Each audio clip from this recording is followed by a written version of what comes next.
Okay, so this video will cover section 2.5 and 2.6. 2.5 is very short and simple. 2.6 can tend to be a little more complicated, a little more confusing, and 2.6 may actually be a section that you may not have covered in Algebra 1, especially, well,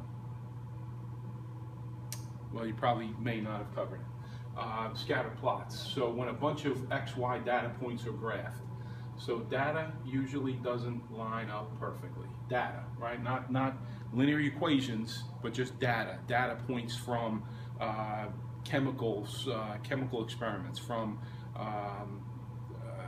strength experiments of different types of steel, things like that are done in science or engineering, or pharmaceutical or stuff like that. So data usually doesn't fit perfectly, line up perfectly.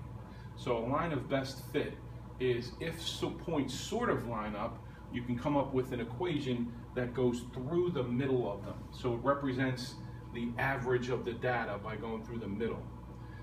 Linear regression is using a computer program to come up with the perfect equation.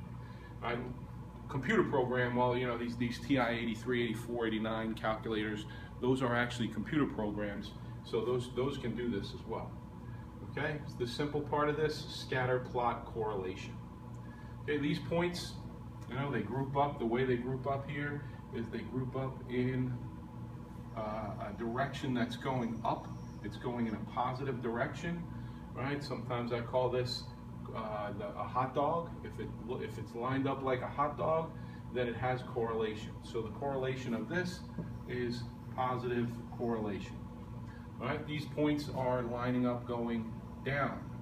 So, and we determine up from left to right, down from left to right. We read a book from left to right. You know, we read this from left to right. We read lines from left to right. We read graphs from left to right. The x-axis from left to right, negative infinity to positive infinity. This has negative correlation because it's going down. The points correlate, and they correlate negatively in a downward direction. This group of points, they do not correlate because it's more of a hamburger.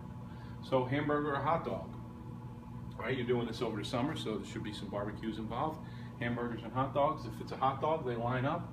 If it's a hamburger, they don't. So this has no correlation, or relatively no correlation, okay?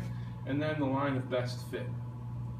So if they have correlation, the line of best fit, pick 2 points down the middle, use them to find the slope, and then use point-slope form equation to come up with an equation of the line. So let's see, we have a bunch of data here. We have the middle of this kind of going like this. So it looks like it's going to go through that point, and the data looks like it's going to go through this point. So a line that goes through those 2 points would kind of represent the average of the data, right, if it goes through those 2 points.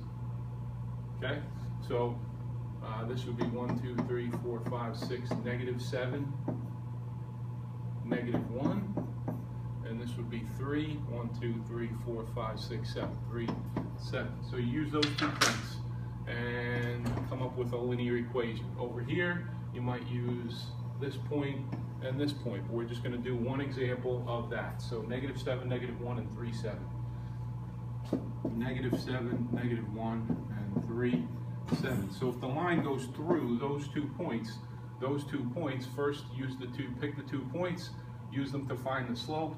Slope A is the slope. It equals y sub 2 minus y sub 1.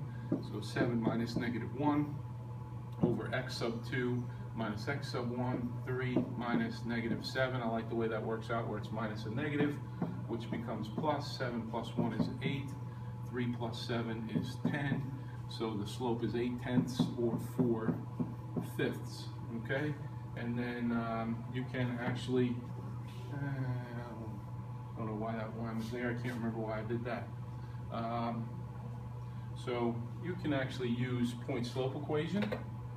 Y equals y sub 1 plus a x minus x sub 1.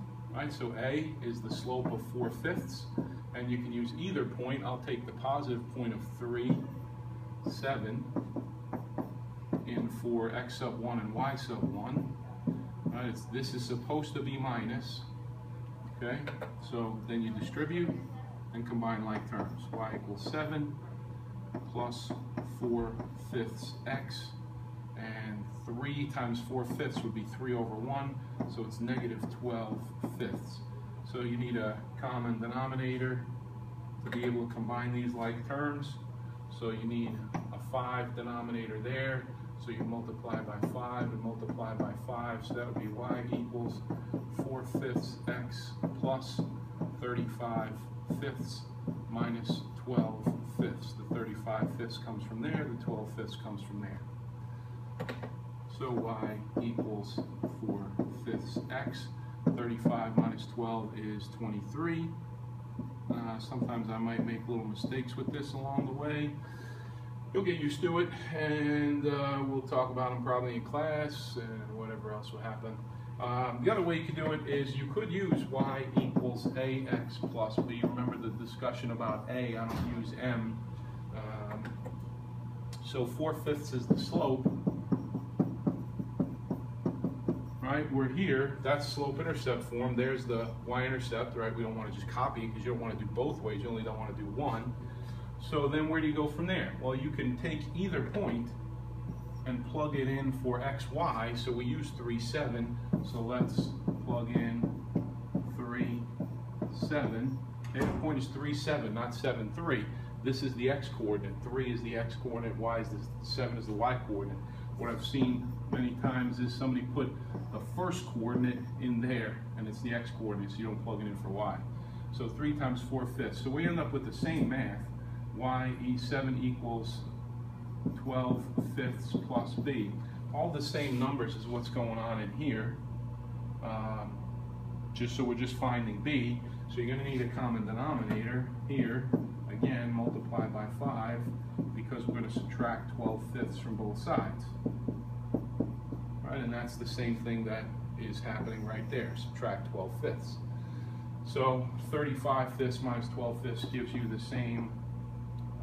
Then you take, so you find that b, okay, so you find that b, where 23/5 equals b, and then you have to take that and plug that back in here. No, we'll plug that back in here for b, so y equals 4/5 x plus 23/5. I like this way better. I like this equation better because everything's on the right. All you do is distribute and combine like terms, and then you have the equation here. You have to find b, then go back, plug it in, and distribute and figure that out. So I like the left better, but it's using point-slope form and using slope-intercept form. Okay. All right, I said at the beginning that it would be 2 sections. But I can only post 15-minute videos from my phone, so there's only about 6.5 minutes left out of the 15, and there's no way I'd be able to cover the whole next section. What I'll do is take a look at it and see that 2/6 is special functions, piecewise functions, pieces of different graphs.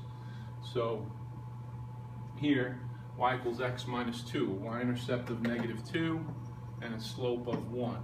So up 1, right 1, and you graph the line. Here you have y equals x plus 3, a y-intercept of 3, and a slope of 1. Up 1, right 1, up 1, right 1, up 1, right 1. So that's just 2 separate lines graphed, right?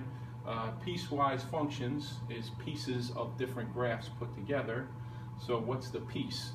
The piece is taking this graph and only using if x is less than -1. So where is -1 in the graph for x? -1 is here. So where are the x coordinates less than? In this direction. So what part of this graph do you want? You only want this part. What's happening at the -1? Well, this is just a less than, not a less than equal to. So that's going to be an open circle. So that's -1, -3. So -1, -3 is going to be an open circle. And the piece of this graph is going to be a slope of down 1, right 1. Okay? So that's how you cut off the piece. Which piece of this graph? This is the same as the one above. So if x is greater than or equal to -1. So where is -1? -1 is here.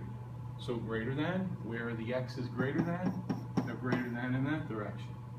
So this is greater than or equal to, so there would be a closed circle here because that point is included in the graph. Open circle, the point's not included in the graph because it's just less than. Closed circle, it's greater than or equal to, so the point is included. So we do not want this part of the graph. We want from here over. So from -1, 2, a closed circle and a slope of 1.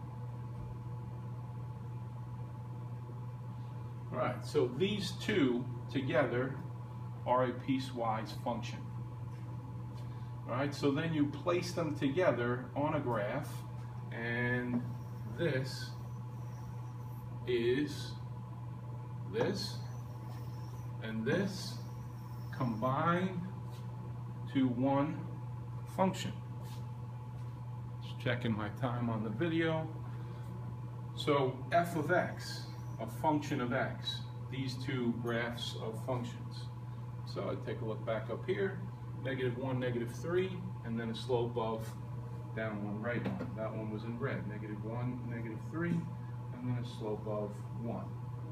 Okay, take a look back at this, -1, 2, and a slope of 1. -1, I'll put that in green like it was up there. Closed circle and a slope of 1. So this is a piecewise function. It's a piece of this, and this tells you what piece. It's a piece of this, and this tells you what piece. And we looked at separately how that's determined up here. Okay, so you know, when you think about this, what does this mean? This means it's a function. A function means it passes the vertical line test. So at any point, there's only one point on the graph. So even here, where the vertical line passes over this, if both of these were colored in, then you'd have a point over a point and it would not be a function. So only one of them could be colored in. If neither one of them were colored in, then it would just be a hole in the graph, but it would still be a function. So is this graph a function? Yes. Would it be without the if statements? Without the if statements, you'd have this whole line and this whole line together. So it would look like this. That would not be a function because it would fail the vertical line test everywhere. So you have to limit the two to join them together to make them one function. Okay? All right, so we'll continue from there, and I'll just briefly review that quickly in the next video.